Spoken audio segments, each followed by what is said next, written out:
Let me tell you something most people will never admit. Your life isn't stuck because you lack motivation. It's stuck because your standards are too low.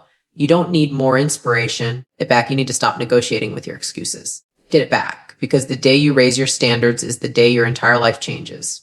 Forever. Most people live their entire lives waiting for someday. Someday they'll start that business. Back. Someday they'll leave that job. Someday they'll heal, forgive, or finally become the person they imagine when no one's watching. But someday is a trap disguised as patience. Back. It's the perfect excuse for inaction because it feels responsible. You tell yourself you're waiting for the right moment, the right sign, the right feeling.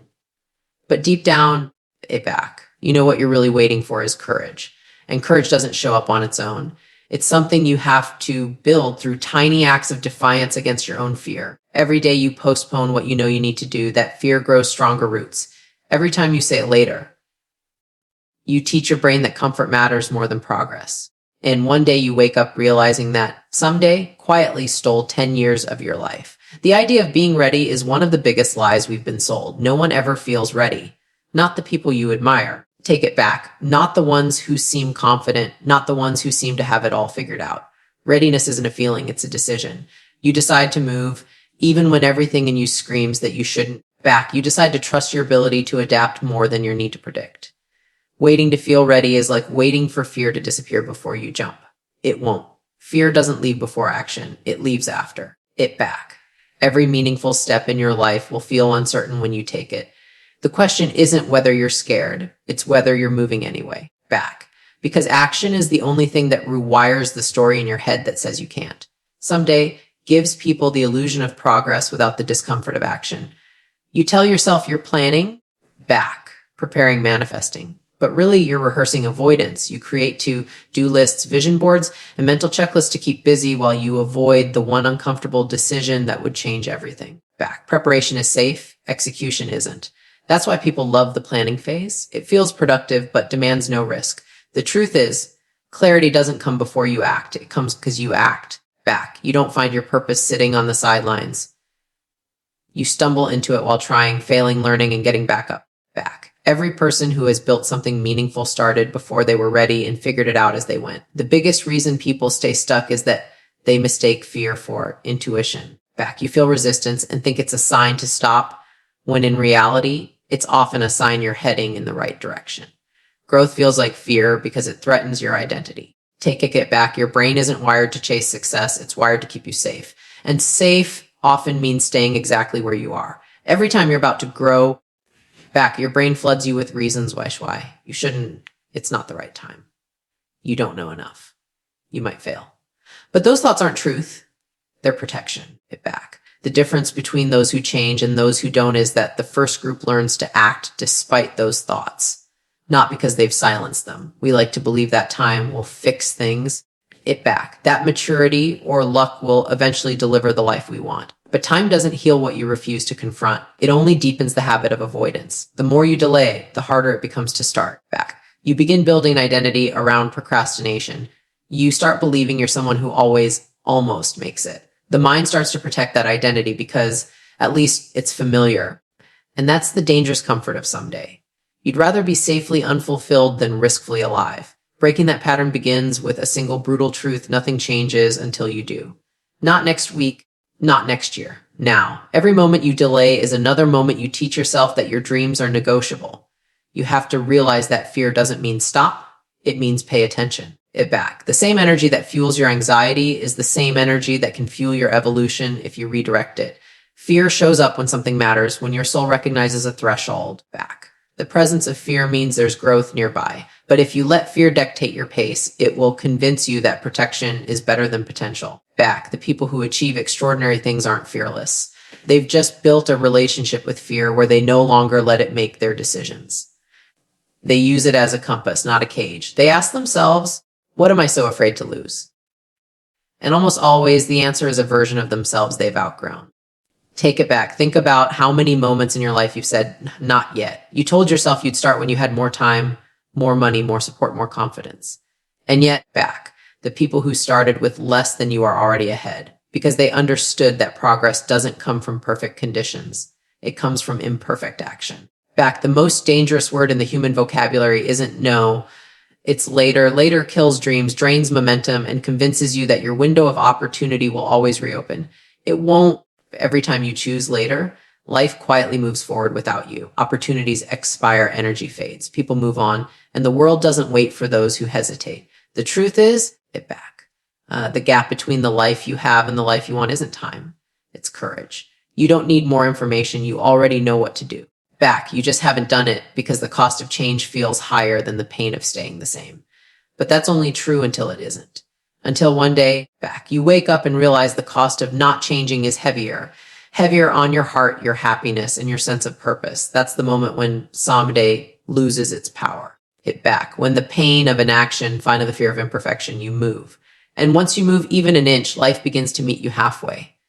Every dream you've buried under Onde is still waiting for you back. The universe doesn't forget your potential. You just stop answering its call. You were never meant to live on standby, waiting for permission or the perfect timing. You were meant to participate in your own becoming back. The people who live extraordinary lives aren't more talented. They're more willing. Willing to risk looking foolish, willing to fail in public, willing to try again. They've learned that rejection won't kill you back, but regret might. And the longer you delay, the louder that regret becomes. Every action you take or don't take is casting a vote for the kind of person you're becoming.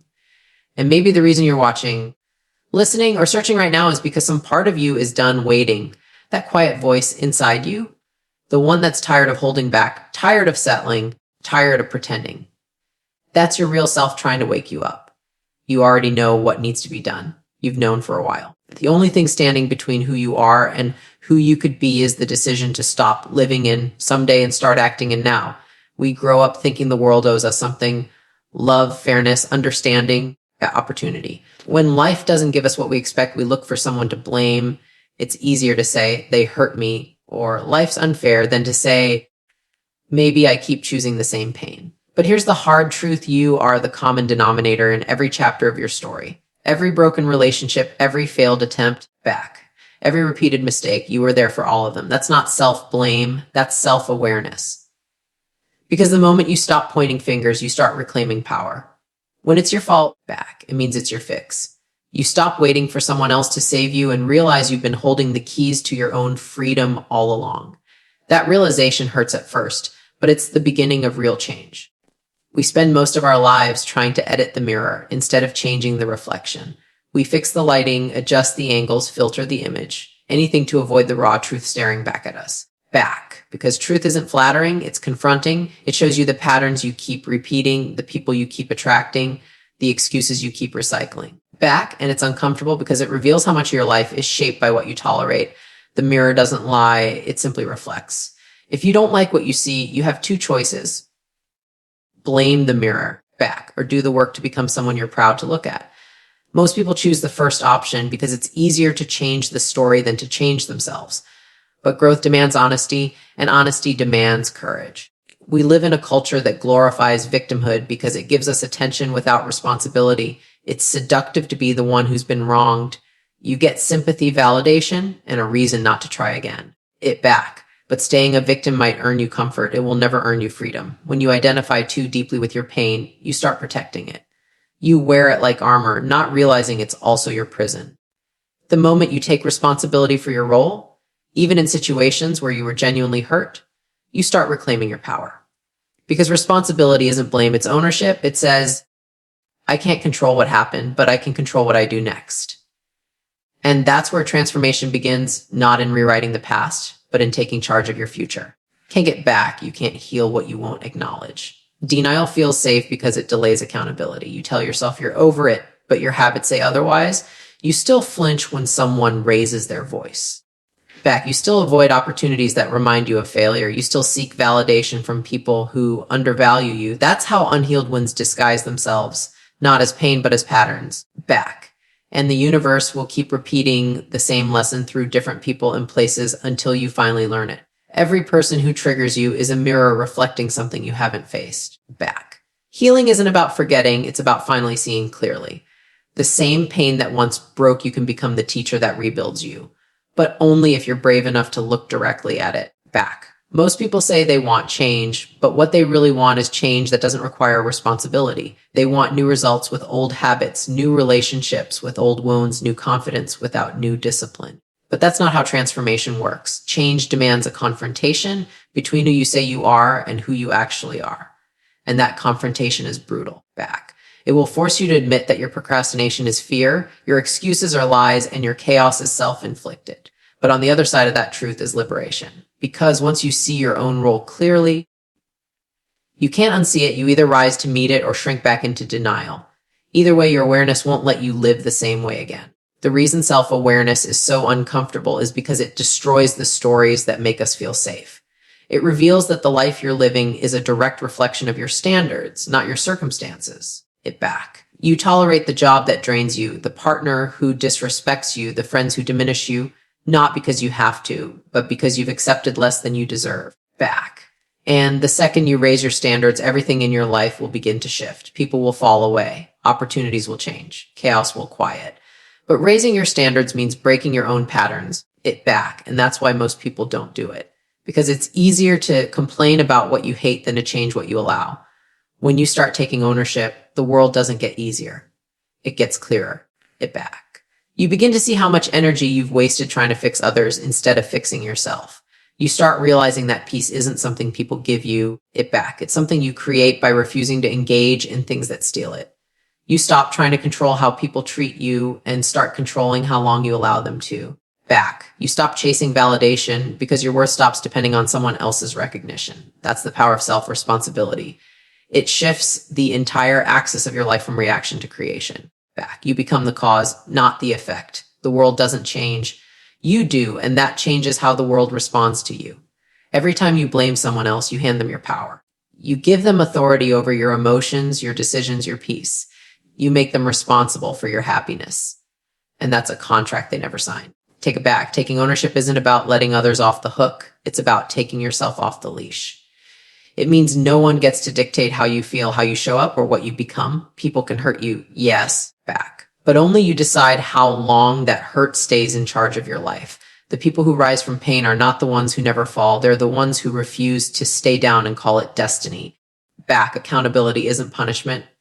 It's empowerment. It's standing in front of the mirror and saying, I created this life and I can recreate it. That shift changes everything. You start seeing challenges as opportunities, not obstacles. You stop asking, why me?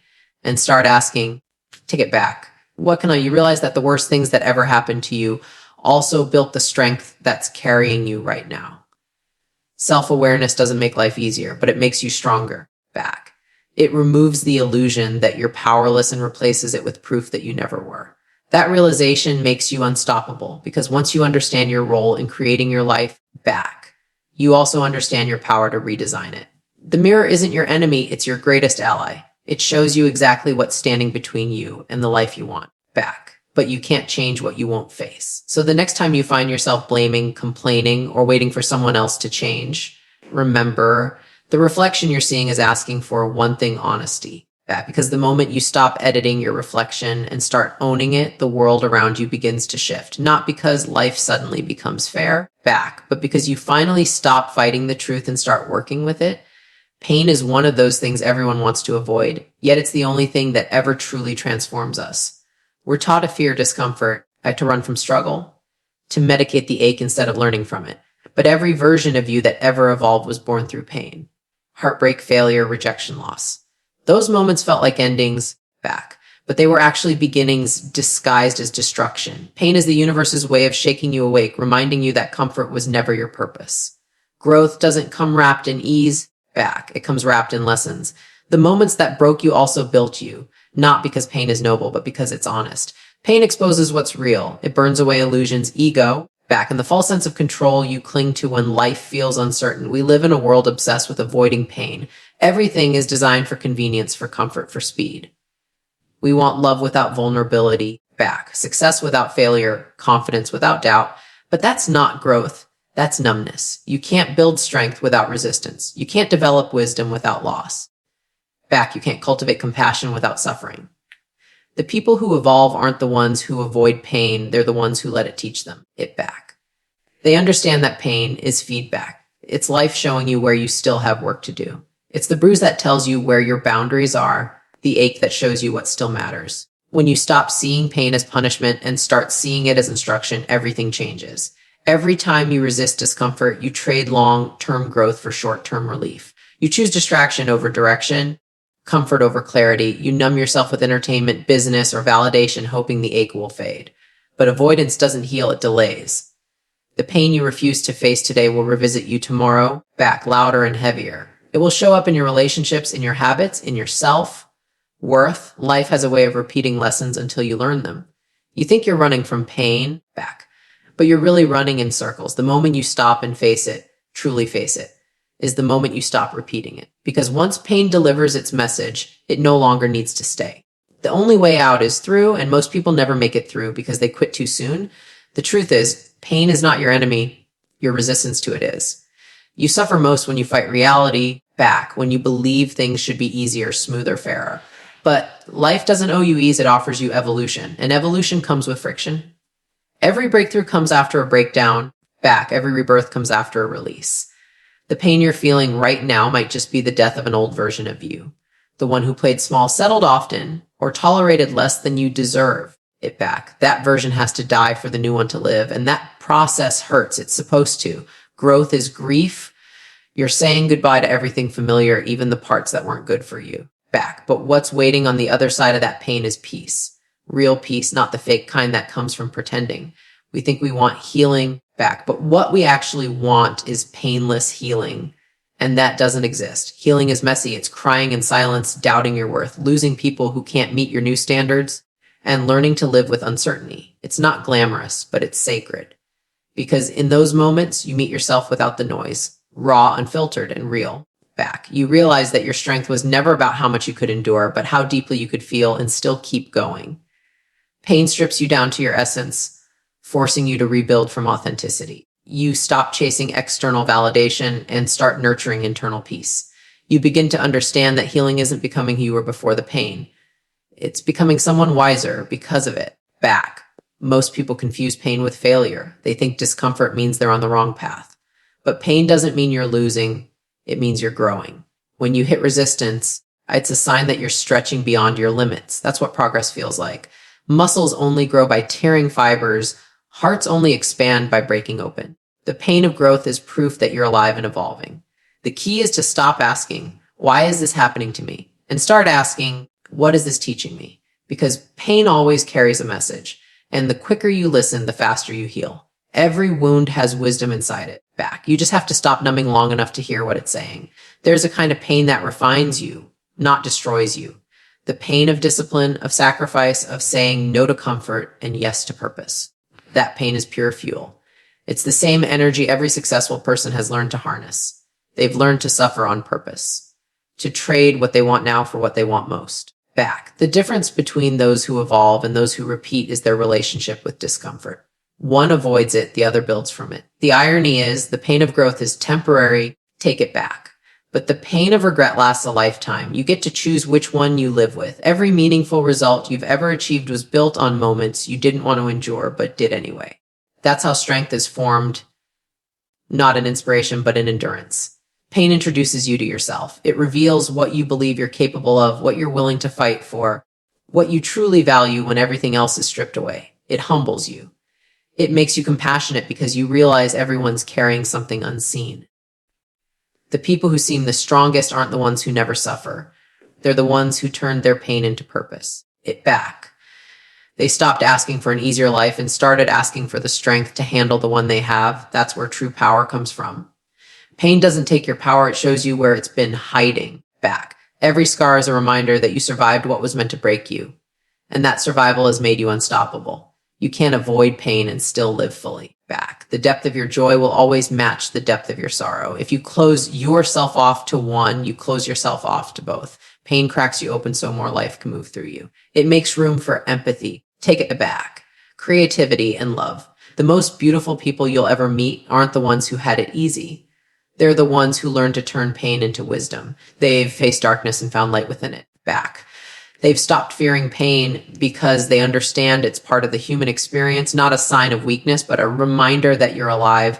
Pain doesn't define you, how you respond to it does. It back. And one day when you look back, you'll realize that every painful moment was a breadcrumb leading you closer to yourself. The heartbreaks taught you self-worth. The failures taught you resilience. Back. The losses taught you gratitude. Nothing was wasted. You'll see that the pain you once cursed was actually the bridge to your awakening. Back. You'll stop resenting the fire and start respecting it for the way it forged you. Because that's what pain does. It burns away everything that isn't real, leaving only what's true. Back. And when you reach that truth, you'll understand that pain was never your punishment. It was your initiation into strength, awareness, and purpose. Motivation is overrated. It's the spark that gets you moving back, but it's too unstable to build a life on. One day you feel unstoppable, and the next you can barely get out of bed.